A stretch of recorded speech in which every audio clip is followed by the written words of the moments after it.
الرحمن السلام علیکم۔ آج 30 جولائی بروز جمعرات میں آپ کو بہت بڑی خوشخبری سنا رہا ہوں، اور یہ وہ خبر ہے جس کا آپ کو اور ہر پاکستانی کو انتظار تھا، اور وہ خبر یہ ہے کہ بالآخر فضل الرحمان بھی پکڑ لیے گئے ہیں۔ فضل الرحمان کے خلاف نیب نے کارروائی شروع کر دی ہے، اور یہ ایسی خبر ہے کہ میں سمجھتا ہوں کہ جب میں یہ آپ کو سنا رہا ہوں، آپ میں سے ہر شخص خوشی کی وجہ سے اچھلے گا۔ اس کی وجہ یہ ہے کہ یہ ملک دشمن ہے، اور جب کسی ملک دشمن کو یا ریاست دشمن کے خلاف کوئی کارروائی ہوتی ہے تو ہر پاکستانی کو خوشی ہوتی ہے، اور ہونی بھی چاہیے، اور یہی محب وطن ہونے کا ثبوت بھی ہے۔ اور نیب پشاور نے نوٹسز جاری کیے ہیں اور انکوائری شروع کر دی ہے فضل الرحمان، اس کی بیوی اور اس کے بچوں کے خلاف۔ اور میں آپ کو جب آج کچھ فیکٹس بتاؤں گا کہ یہ کتنے بڑے چور ہیں اور انہوں نے کتنا بڑا ملک دشمنی کی ہے اور کیسے ملک کو لوٹا ہے، وہ آپ حیران ہو جائیں گے۔ لیکن اس سے پہلے میں آپ کو یہ بھی شیئر کرنا چاہوں گا آپ کے ساتھ کہ فضل الرحمان کے جو گروپ ہے یا جو جمعیت علماء پاکستان ہے، آج انہوں نے سینٹ کے اندر جو ان کے نمائندے ہیں انہوں نے تقریر کی ہے، اور وہ مایوس ہو چکے ہیں اپوزیشن سے۔ انہوں نے کہا ہے کہ وہ ہاؤس کے اندر، پارلیمنٹ کے اندر وہ اپوزیشن کے ساتھ کھڑے نہیں ہوں گے، ان کو کوئی گھاس نہیں ڈالتا، ان کو کسی کمیٹی کا حصہ نہیں بنایا جاتا، ان سے مشاورت نہیں کی جاتی، ان کو کوئی بلاتا نہیں ہے، اور ان کو اعتماد میں نہیں لیا جاتا۔ اپوزیشن خود اپنے فیصلے کرتی ہے۔ اس لیے جو جمعیت علماء اسلام ایف ہے، فضل الرحمان، وہ اپنے راستے جدا کرتے ہیں اپوزیشن سے، وہ اپوزیشن کا ساتھ نہیں دیں گے اور وہ اپوزیشن سے بالکل الگ ہو جائیں گے۔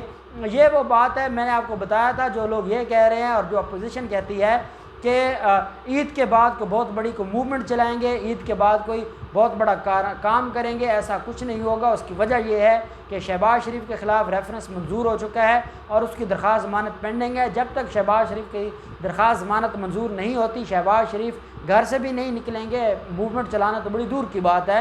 اسی طریقے سے بلاول زرداری خود پھنسے ہیں، اس کے باپ کے خلاف بڑے اہم کیسز ہیں۔ اگست کا مہینہ بہت اہم ہے، اس کی وجہ یہ ہے کہ 4 اگست کو بھی اور 7 اگست کو بھی ملزمان کے خلاف، آصف زرداری، فریال تالپور اور ان سارے لوگوں کے خلاف پارک لین ریفرنس جو ہے، اس کے اندر پارک لین کمپنی میں بلاول زرداری بھی شیئر ہولڈر ہے، اور اس کے خلاف بھی انکوائری چل رہی ہے، تو وہ خود بھی کسی نہ کسی دن پکڑ لیا جائے گا۔ تو بلاول زرداری کو اپنے باپ کا خوف کھایا جا رہا ہے۔ فضل الرحمان بچہ تھا، اب فضل الرحمان کے خلاف بھی کارروائی شروع ہو گئی ہے، تو یہ تینوں اپنے آپ کو بچائیں گے، یہ تینوں الگ الگ اپنے آپ کو، ایک جائے گا وہ جا کے پاؤں پکڑے گا اور وہ کہے گا کہ آپ چاہے شہباز شریف کو لٹکانا ہے لٹکا دیں، آپ فضل الرحمان کو آپ گھسیٹ دیں روڈوں کے اوپر، آپ اس کو سر عام کوڑے مروائیں، ہمیں کوئی اعتراض نہیں ہے، لیکن ہمیں معافی دے دیں۔ فضل الرحمان جائے گا، وہ پاؤں پڑے گا اور وہ کہے گا زرداری اور شہباز شریف، نواز شریف، مریم نواز کے ساتھ جو ہو سکتا ہے آپ کر دیں، مجھے نہ پوچھیں۔ شہباز شریف تو ویسے جی ایچ کیو کے گیٹوں پہ رہتا ہے، تو وہ وہاں جا کر معافی مانگے گا اور وہ کہے گا جی کہ میں تو پہلے بھی آپ کی غلامی میں نے اپنی زندگی جو سرو کی ہے، میں نے آپ کو ساری زندگی، اور اب بھی میں آپ کی غلامی کا پٹا اپنے گلے میں ڈالے رکھوں گا، لیکن خدا کے لیے مجھے کچھ نہ کہیں۔ فضل الرحمان ہے یا آصف زرداری ہے، چاہے تو آپ ان کو ملک بدر کر دیں، چاہے تو آپ ان کو ذلیل و رسوا کریں، مجھے کوئی تکلیف نہیں ہے، مجھے نہ پوچھا جائے۔ میرا بیٹا جیل میں پڑا رہے، مر جائے، مجھے کوئی تکلیف نہیں ہے۔ میرے بھائی کو، میری بھتیجی کو آپ ان کے ساتھ جو کرنا چاہتے ہیں کر لیں، مجھے کچھ نہ کہیں۔ میں نے شیروانی پہننی ہے، میں نے وزیر اعظم بننا ہے، اور اگر یہ کام کرنے سے پہلے میں مر گیا تو شاید قبر میں بھی میں سکھ سے نہیں رہ پاؤں گا۔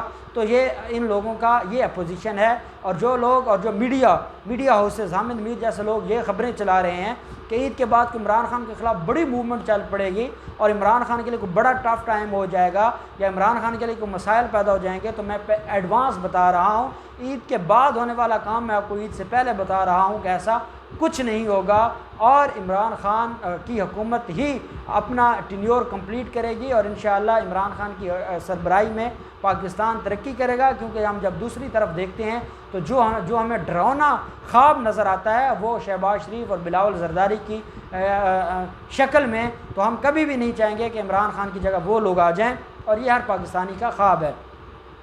اب جو دوسری بات ہے، اب ہم آ جاتے ہیں اپنے اصل جو ہمارا ٹاپک ہے، اور وہ ہے فضل الرحمان۔ فضل الرحمان مختلف عہدوں پر رہا ہے. فضل الرحمان کے بھائی، اس کے بھائی کا آپ نے اپنے ضیاء الاسلام کا سن لیا ہے، ضیاء الرحمان کا. پہلے وہ PMLN کے دور میں خوشاب کے DC بھی رہے ہیں. ان کو خیبر پختونخوا سے خوشاب ٹرانسفر کیا گیا تھا اور خوشاب میں اپنے مقاصد استعمال کیے، حاصل کیے شہباز شریف نے. پھر جب آصف زرداری نے چاہا تو انہوں نے چپکے سے اس کو لے آئے سندھ کے اندر، کراچی کے اندر. لیکن جب پریشر آیا اور وفاقی حکومت نے اس کے اوپر ایکشن لیا تو وفاقی حکومت نے اس کو دوبارہ KPK بھجوا دیا. اور جو لوگ یہ کہہ رہے تھے کہ وفاق یہ PMS کا معاملہ ہے، یہ صوبوں کا معاملہ ہے تو ٹرانسفر نہیں ہو سکتا، PMS کے معاملے پر بھی وفاق سے اجازت لینا ضروری ہے. اور صوبہ اپنے تئیں ایک صوبے سے دوسرے صوبے میں جب بھی کچھ ہوگا تو وہ صوبے خود نہیں کر سکتے، ان کے لیے ان کو وفاق کی ضرورت ریکوائرڈ ہوتی ہے. اسی طریقے سے جو باقی اس کے عطاء الرحمان ہے، جو اس کا بھائی ہے، یا باقی جو اس کی فیملی ممبرز ہیں وہ کرپشن میں ڈوبے ہوئے ہیں. اکرم درانی کا آپ نے پہلے سنا ہوا ہے کہ اس کے خلاف بھی کیسز جا رہے ہیں، اور اس نے کس طریقے سے بڑے بڑے لوگوں کو نوازا، ہائی کورٹ اور سپریم کورٹ کے ملازمین کو نوازا. اس نے جو لوور جوڈیشری ہے اس کے ججز کو نوازا. وہ کیس بھی اسلام آباد ہائی کورٹ میں پینڈنگ ہے، وہ بھی آپ کے سامنے ہے. اور فضل الرحمان کی بیوی، آپ دیکھیں یہ لوگ ہیں جو ہمیں دین سمجھاتے ہیں، یہ لوگ ہیں جو دین کے ٹھیکیدار ہیں، اور یہ دین کی وہ ڈیفینیشن کرتے ہیں جو وہ ڈیفینیشن نہ ہمیں قرآن پاک سے ملتی ہے نہ ہمیں حدیث پاک سے ملتی ہے. یہ ان کی وہ ڈیفینیشن ہے جو ان کے اپنے مفادات کے مطابق ہے. یہ جب چاہتے ہیں دین کا اور اسلام کا اور مذہب کا کارڈ استعمال کرتے ہیں. یہ حکومتوں کے خلاف نعرہ لگاتے ہیں، یہ حکومتوں کے خلاف جذباتی لوگوں کو روڈوں پر لے کر آتے ہیں. اور یہ وہ لوگ ہیں جنہوں نے انتہا پسندی کو پروموٹ کیا ہے، جو دہشت گردوں کے ساتھ جن کے بڑے قریبی تعلقات ہیں، اور جو آج بھی پاکستان میں انتہا پسندی کے سب سے بڑے پروموٹر ہیں اور سب سے بڑے انویسٹر ہیں. یہ وہ لوگ ہیں کہ انہوں نے ان کے خلاف 2 ایلیگیشن ہے. ایک ایلیگیشن تو یہ ہے کہ انہوں نے اپنے مدرسوں کے نام پر منی لانڈرنگ کی ہے اور بیرون ملک سے فنڈنگ آتی رہی ہے، اور وہ فنڈنگ غیر قانونی طریقے سے آئی ہے. اور ان کے خلاف ایلیگیشن یہ ہے کہ وہ مختلف ممالک اس کے پیچھے فنڈز دیتے رہے ان کو اور فنڈنگ کرتے رہے ہیں. ساری دنیا جانتی ہے کون سے ممالک ہیں جو خاص اسکول آف تھاٹ کے لوگوں کو پروموٹ کرتے رہے ہیں، اور فضل الرحمان جیسے لوگوں کو اور ان کے مدرسہ کو چلاتے رہے ہیں. ان کے اوپر انہوں نے جو کچھ کیا ہے، ان کے مدرسہ وغیرہ وہ ساری دنیا جانتی ہے کہ کہاں سے پیسہ آتا تھا، کیسے چلتا تھا، کون ان کے پیچھے تھا. اور دوسری اہم بات یہ ہے کہ جب یہ چیئرمین تھے کشمیر کمیٹی کے اور اتنا عرصہ کشمیر کمیٹی کے رہے ہیں، تو انہوں نے آزاد کشمیر کے اندر جتنی تباہی مچائی ہے، جتنی کرپشن کی ہے، وہاں کے لوگوں کو لوٹا ہے. اور جو اس نے مختلف ذرائع سے پیسہ کمایا ہے، وہ جو فارن جو بینک اکاؤنٹس ہیں وہ ٹرانزیکشن ہے اس کی وائف کے اکاؤنٹس میں، اس کے بیٹوں کے اکاؤنٹس میں، اس کے باقی فیملی ممبرس کے اکاؤنٹس میں، اور فضل الرحمان کے اپنے اکاؤنٹس میں بھی ٹرانزیکشن ہوئی ہے. منی لانڈرنگ کے ان کے خلاف ایلیگیشن ہے، آمدن سے زیادہ اثاثہ جات کے ان کے خلاف ایلیگیشن ہے، اور بیرون ملک فنڈنگ کا ان کے خلاف ایلیگیشن ہے. اور مدرسوں کا جو ریکارڈ ہے ان کے فنڈز کو خرد برد کیا گیا ہے. مدرسہ کے نام پر جو زمینیں لی جاتی ہیں، جو خیرات کے پیسوں سے لی جاتی ہیں، ان کو ہڑپ کرنے کا الزام ہے. تو یہ جو اب فضل الرحمان اور اس کی فیملی کے خلاف نیب کے ریڈار پر یہ لوگ آ گئے ہیں، اب ان کو کوئی معافی نہیں ملنے والی. اور فضل الرحمان کے بارے میں اکثر لوگ کہا کرتے تھے کہ یہ اتنا بڑا کرپٹ ہے، اور یہ اس کو دیکھ کے لگتا ہے کہ یہ کرپشن کا پاپی ہے، ایسے شخص کو کیوں معافی دی ہوئی ہے، کیوں ڈھیل دی ہوئی ہے. تو اب وہ لوگ بھی سن لیں کہ اب اس کی ڈھیل ختم ہو گئی. اللہ بھی کسی بھی غافل کی رسی کو چھوڑے رکھتا ہے کہ وہ جتنا کر سکتا ہے کر لے، اور پھر جب اللہ کی پکڑ آتی ہے تو پھر کوئی بھی ٹک نہیں سکتا.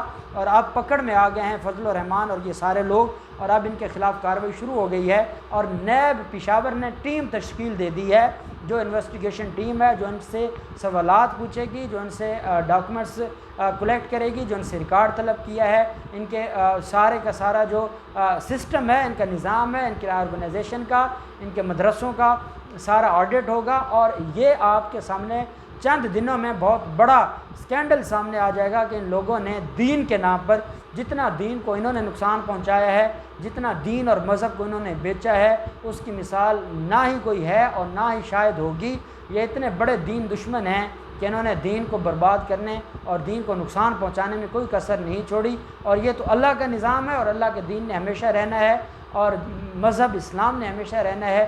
یہی وجہ ہے کہ وہ آج بھی ہے اور قیامت تک رہے گا اور سر بلند رہے گا اسلام کا پرچم۔ لیکن یہ وہ دین دشمن ہیں جو ہمیشہ سے دین کو، نوجوان نسل ان لوگوں کی وجہ سے دین سے دور ہوئی ہے، ان کے کریکٹر کو دیکھ کے اور ان کے کرتوتوں کو دیکھ کے نوجوان نسل دین سے دور ہوئی ہے، اور جو نوجوانوں کے اندر اسلام کو پروموٹ کیا گیا ہے وہ اللہ اور اس کے رسول کے اسلام کو پروموٹ نہیں کیا گیا، وہ فضل الرحمان اور اسامہ کے اسلام کو پروموٹ کیا گیا ہے۔ اور جو ماڈریشن کا کنسیپٹ تھا، جو اعتدال پسندی کا کنسیپٹ تھا، وہ ان لوگوں نے ختم کیا ہے اور اس کی جگہ یہ انتہا پسندی کو لے کر آئے ہیں۔ اب کافی حد تک انتہا پسندی میں یہ ناکام ہو چکے ہیں۔ پاکستان اس مصیبت سے کافی حد تک اپنی جان چھڑا چکا ہے، اور انشاءاللہ پاکستان میں صرف ماڈریشن ہوگی، اعتدال پسندی ہوگی، ہر کوئی اپنے آئیڈیالوجی کے مطابق، اپنے نظریات کے مطابق اپنی زندگی گزارے گا، اور ایک دوسرے کے خلاف فتویٰ بازی نہیں ہوگی، کوئی ایک دوسرے کو کافر نہیں کہے گا، اور پاکستان میں امن کی اور محبت کی ترویج ہوگی، اور پاکستان ترقی کرے گا۔ اور انشاءاللہ فضل الرحمان اور اس کی فیملی کے خلاف بہت بڑی کارروائی ہونے والی ہے، بہت جلد ان کے خلاف انکوائری شروع ہو جائے گی، اور یہ گرفتاریاں بھی ہوں گے اور ریفرنس بھی فائل ہوں گے، اور انشاءاللہ یہ لوگ بھی اپنے انجام کو پہنچیں گے۔ اللہ پاک پاکستان کا حامی و ناصر ہو۔ بہت شکریہ۔ اللہ حافظ۔ پاکستان زندہ باد۔